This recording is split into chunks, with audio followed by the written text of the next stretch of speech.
Shalom. First off, I want to give all praises to Yahweh, Bahashem, Yahweh Shai, Bahashem, Rakha Kodash. Yahweh is the true name of Heavenly Father, who the world ignorantly calls God, and Yahweh Shai is the true name of the Heavenly Father's Son, the Son of Yahweh, who the world ignorantly calls Jesus Christ. I want to give double honors to my apostles and elders of Great Millstone, who I learned His truth from, and peace and blessings goes to the hopeful members of the Lord's elect, my brothers that are out in the highways pushing His word in truth and sincerity.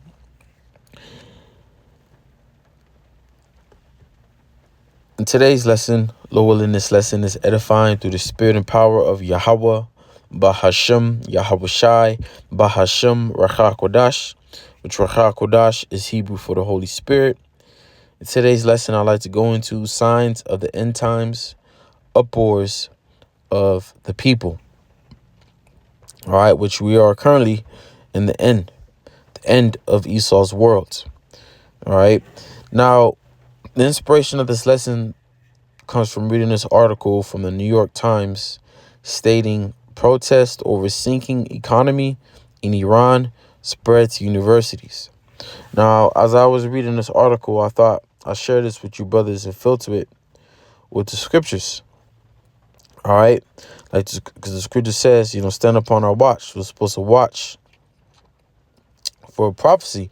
Watch for the signs to let us know how close we are, which based off all the things that has happened around the world, based off all the signs that the Lord has shown us in the heavens, we're very, very, very, very, very close to the Lord's second return. All right.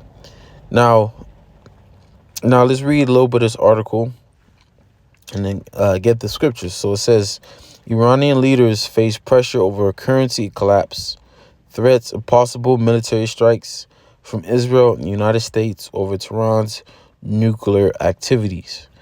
Right. Threats from military strikes from Israel and the United States. Now, when you read something like this, scriptures like Jeremiah chapter 50, verse 45 comes to mind, which says, Therefore hear ye the counsel of the Lord that he hath taken against Babylon. Right, when you look up the word counsel, one of the definitions is plans. All right, what the Lord has planned for this place. All right, when it says Babylon, is not referring to ancient Babylon, as people may find out that, ancient Babylon is where Iraq is today. But this is referring to America. All right, the virgin daughter of Babylon, or Babylon the Great. Okay, which is America. So the Lord has plans for this place. When you go into what the Lord has planned for this place is not for this place to be great again, not for it to be thriving. It's for this place to ultimately be destroyed. And what we've seen in these last times, the Lord is fulfilling his plans. All right, he's making things happen. He's making things happen. All right, because what's happening is all going to lead to America being destroyed at the end of the day. Okay, with tensions between Israel and America and Iran is going to lead at the end of the day for America and the land of Israel to totally be destroyed by missiles.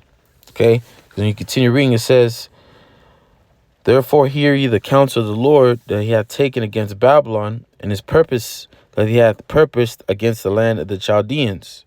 Surely the least of the flock shall draw them out. Surely he shall make their habitation desolate with them. Right, now, the least of the flock of these Amalekites, these small hatters. All right, they're the least of the flock. All right, and who are they going to draw out? They're going to draw out America into what? This world war, into going into Iran and attacking Iran. All right, but Iran is not going to be defenseless and left by itself. Iran has allies too.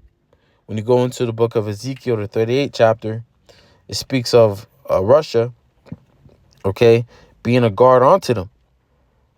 Okay, so even though Israel and the United States are going to attack Iran, eventually the Lord's going to put it in their mind, Russia's mind, to be a guard and to defend Iran from these two nations. And what the outcome of that is going to be World War III. Okay? NATO's going to be dragged into this war. Russia's allies like China, North Korea, all the allies are going to be dragged into the war. It's going to cause what? World War III. Fulfilling what? Biblical prophecy, Bible prophecy. Okay? And what's going to be the outcome of World War III? Nuclear war. Okay? Let's get real quick. Let's get Isaiah chapter 9 verse 5. Which says, Isaiah 9:5 says, "For every battle of the warriors with confused noise and garments rolled in blood. But this shall be with burning and fuel of fire." Right? Ancient world, you had close combat. People fought with swords and spears and arrows and shields and all that. You get a sword, you stab the person's blood be upon your garment. But this war is going to be what? Nuclear war. Fuel and burning fire. Now, of course, World War III is not just going to start off like that. It's going to be conventional. The Lord's going to, gather these nations in the Middle East. And like you read the 2nd chapter, 20th verse, speaks of the Northern Army, which is America, with its face toward the East Sea, which is the Euphrates River, and its back towards the uttermost part of the sea, which is the Red Sea. And the stink shall come upon the earth. So, yeah, these troops are going to be sent out in the Middle East. And a lot of these troops over there are going to die. You have a lot of dead bodies over there from soldiers and civilians. This is going to be this is going to be the worst war ever, man. It's going to be worse than World War One and World War Two. And I would advise you brothers to look up the death count of how many people died. Well, this is going to be way worse because this is going to turn nuclear war. This war, the outcome of World War III is going to be nuclear, where America and the land of Israel will be totally destroyed. Okay? So I thought I'd just bring that out. Let's read, let's go back to this article.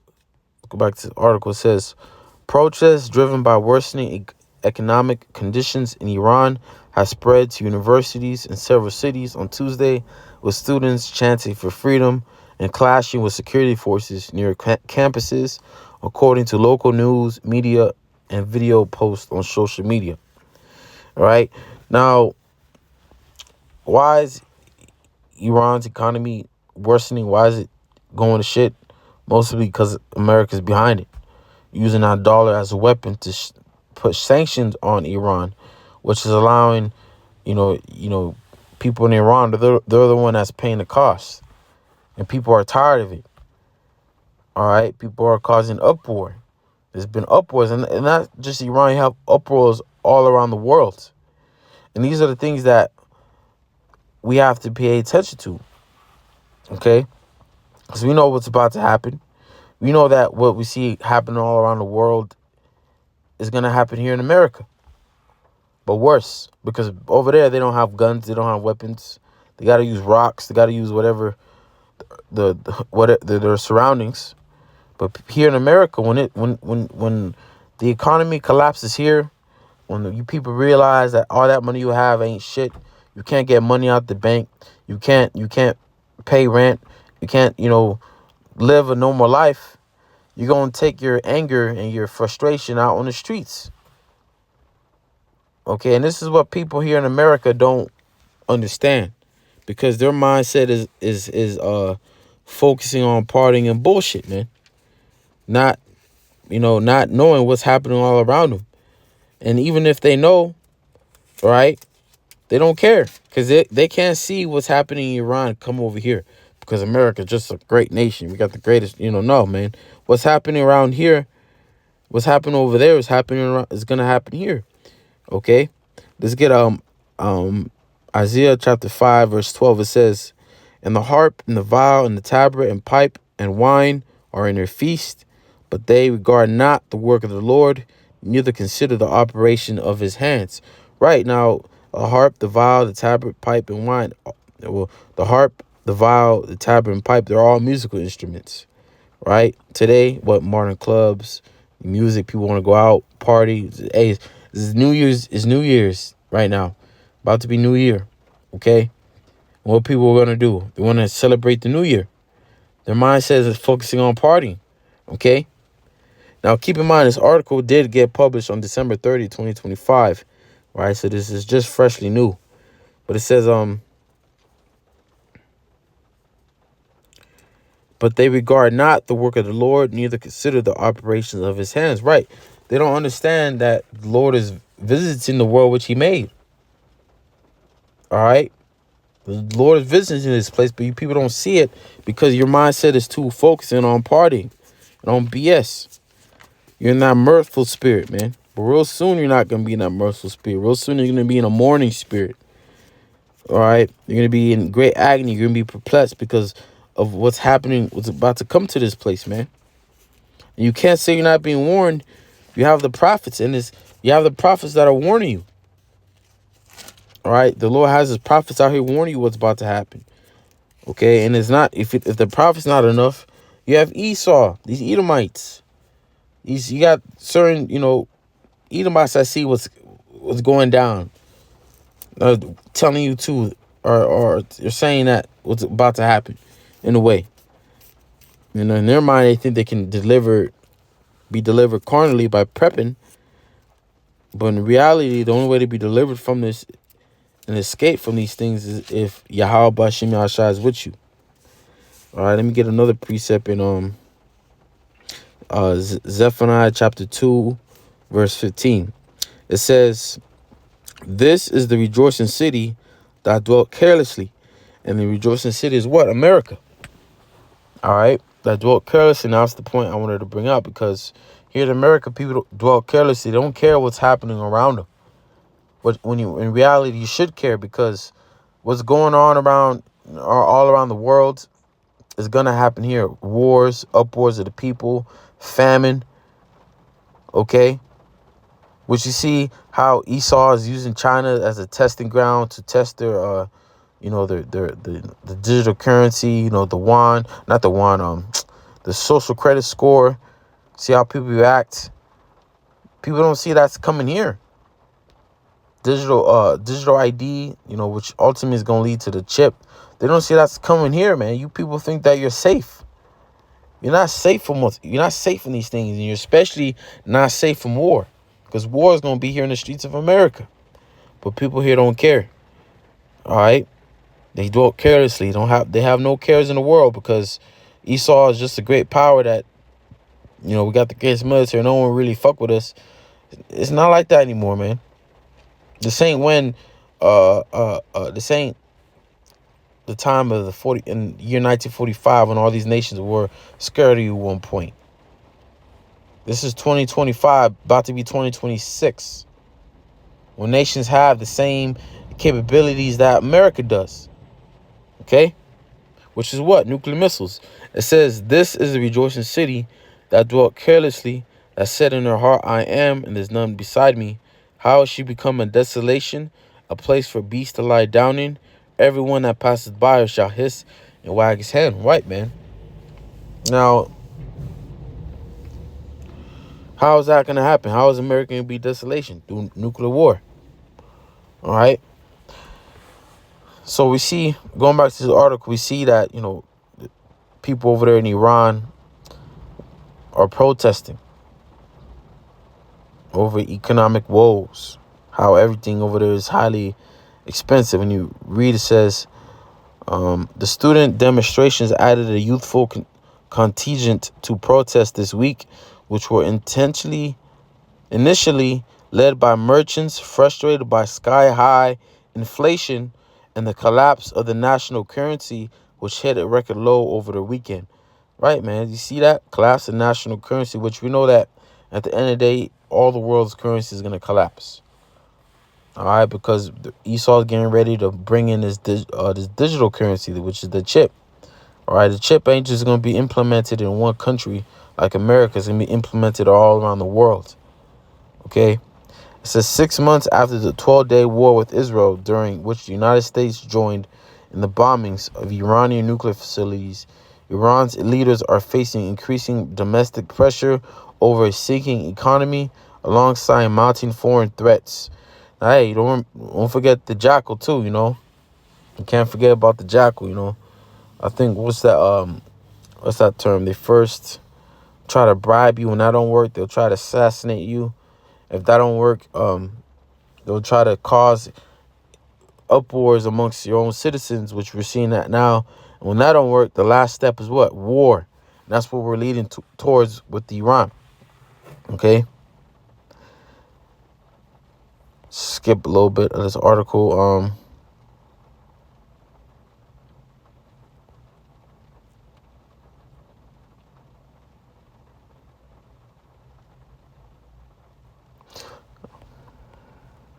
All right, so the point I want to read, it says Iran has experienced waves of mass protest in recent years, fueled by economic woes, restrictions on women and water issues. The government has often quashed them with deadly violence and arrest.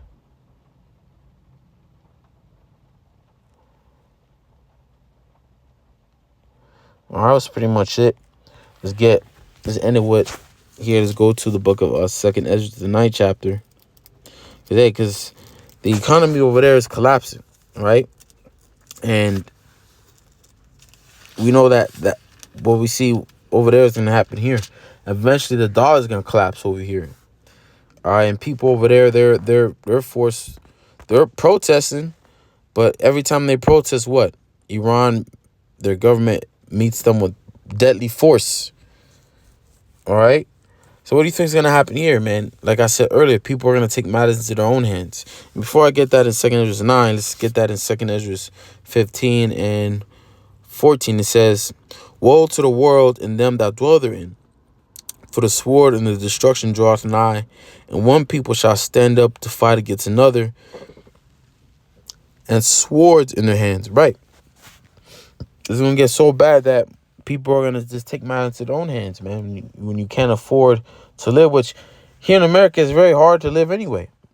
America's going through an inflation. Groceries on the all-time high. You know, people could barely afford groceries. You know, people could barely afford the cost of living. The cost of living, everything's going up. You know, but just a matter of time where cost of living is gonna be so much that you people can't afford to live. And you're gonna take what? You're gonna take your frustration and your anger out on the streets. And the difference between America and Iran, America got guns. And this time you're gonna use it. Ain't gonna be no peaceful protest, man. You're gonna have Esau out just like, what's that one movie? Man, what's that one movie, man? I always forget. I think it's called not The Wolf on Wall Street. The one let me see if I can find it real quick.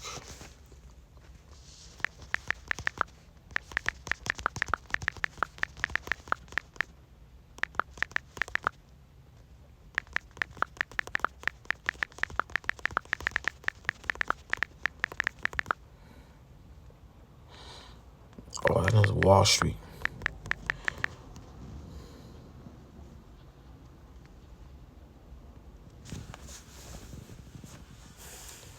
Oh, man, I got bad internet here.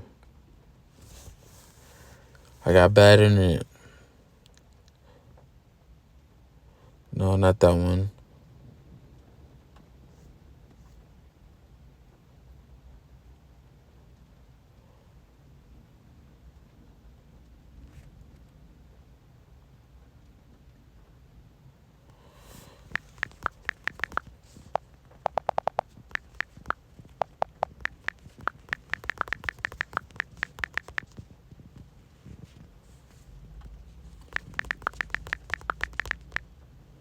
Yep, Assault on Wall Street. Yep, that's the one. Yep, that's a good movie. I gotta watch that again. I gotta find it. But Assault on Wall Street, the main character loses his job, right? Which you're gonna see that. You're gonna see a lot of a lot of unemployment, a lot of firing, laid off, people getting laid off.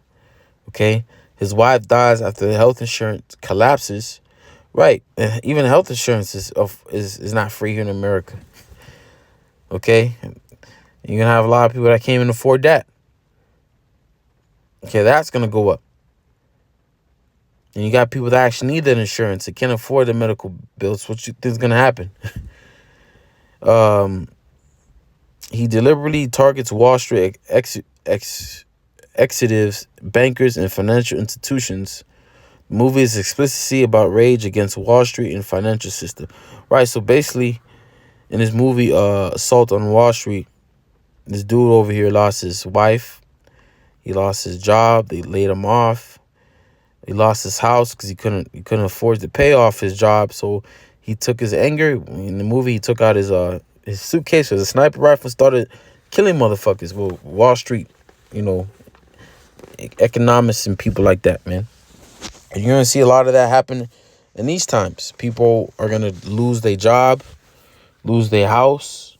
You're gonna be out in the streets, and they're gonna take matters to their own hands. Because when you lose your job, you lose your house, you lose your wife, or whatever. So now you can't afford to take care of them. What's gonna happen? You're gonna take matters to your own hands. Not only people will be protesting, there's gonna be a lot more robberies, a lot more lootings, a lot more, people trying to, stealing for those that do got it. Which is gonna be chaos and war throughout these different cities in America. All right, different suburbs. You're gonna have the poor people from the ghetto going to these suburbs and all that, man. Trying to survive. Okay, if you think it's hard now, it's gonna get much more worse when this actually happens. Let me see. Where did I leave off? Slakia, verse 16. So, for there shall be sedition among men, and invading one another. They shall not regard their kings nor princes, and the course of their actions shall stand under power. Right, man. People are not gonna care what the government got to say. They're gonna take matters into their own hands because their whole lives they've been listening to what the government, mayor, and president had to say. Okay, but eventually all that's gonna stop. Okay, people are gonna do their own thing. Don't be surprised you're gonna have people trying to take out these different mayors and governors. Which is gonna lead to what? This is gonna lead to, when you go here in verse 17, a man shall desire to go into a city and shall not be able. Now let's go to the book of Second Esdras.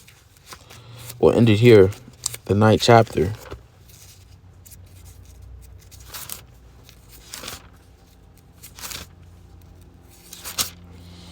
And 1, Second Esdras 9:1, it says, he answered to me then and said, measure thou the time diligently in itself. Now seest part of the signs past, which I have told thee before. Right, now, when you want to, measure something, use what? A ruler. And how do we measure the times? We use the scriptures, because what's contained in the scriptures are signs that let us know how close we are to the end. Okay, which we're very, very close to the end. All right. We know that we know based off what's happening that this literally can happen at any moment. The mass chipping, World War III, Jacob's trouble, and what we're all hoping for, the second coming of our Lord Yahweh Shai. But it says, then shalt thou understand that it is the very same time wherein the highest will begin to visit the world which he made. Therefore, when there shall be seen earthquakes and uproars of the people in the world, then shalt thou well understand that the Most High spake of those things from the days that were before thee, even from the beginning. For like as all that is made in the world hath a beginning and an end, and is manifest, even so the times also the highest have plain beginnings in wonders and powerful works, and ending in effects and in signs. And not what we see. We're seeing the Lord make his move, man. We're seeing the Lord powerful works in play. Okay? We're seeing uproars of the people. There's earthquakes every day, even rumors of earthquakes. Okay? That's how much earthquakes is happening. There's a lot of uproars around of the people, and it's just going to get worse. Uproars have never stopped. It's just going to get worse and worse and worse until when it's just utterly in complete chaos, man. All right? So, with that, Lord willing, you brothers are edified. I want to give all honor, glory, and praises to Yahweh, Bahashem, Yahweh Shai, Bahashem, Rachak Wadash. Shalom.